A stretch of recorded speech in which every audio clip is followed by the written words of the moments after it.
আজ পয়লা বৈশাখ, বাংলা নতুন বছরের প্রথম দিন। বৈশাখের প্রথম দিনেই মন্দিরে মন্দিরে ভক্তের ঢল। বারাকপুর লোকসভার বিভিন্ন কালী মন্দিরে মঙ্গলবার সকাল থেকেই দেখা গেল ভক্তদের লম্বা লাইন। ব্যবসাদাররাও নতুন বছরের হালখাতা নিয়ে হাজির হয়েছেন মায়ের দরবারে।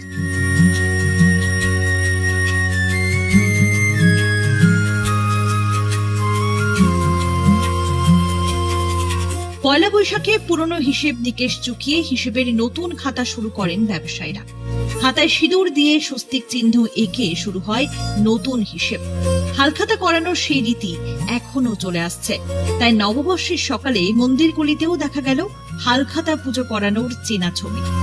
নৈহাটির ঐতিহ্যবাহী বড়মার মন্দিরে সকাল থেকেই দূর দূরান্ত থেকে ভিড় জমিয়েছেন লাখো লাখো মানুষ।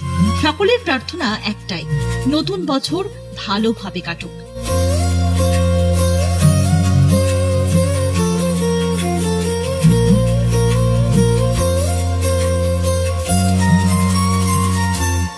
মন্দির কমিটির সম্পাদক জানান, প্রতি বছর বড় কালীর মন্দির চত্বরে ভিড় জমান অগণিত ভক্ত।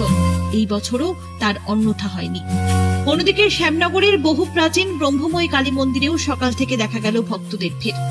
লক্ষ্মী গণেশ মূর্তি হাতে নিয়ে মায়ের কাছে পুজো দিতে আসেন স্থানীয় ব্যবসায়ীরা। আর ভিড়ের কথা মাথায় রেখে মন্দিরগুলিতেও নিরাপত্তা ব্যবস্থা ছিল আঁটোসাঁটো।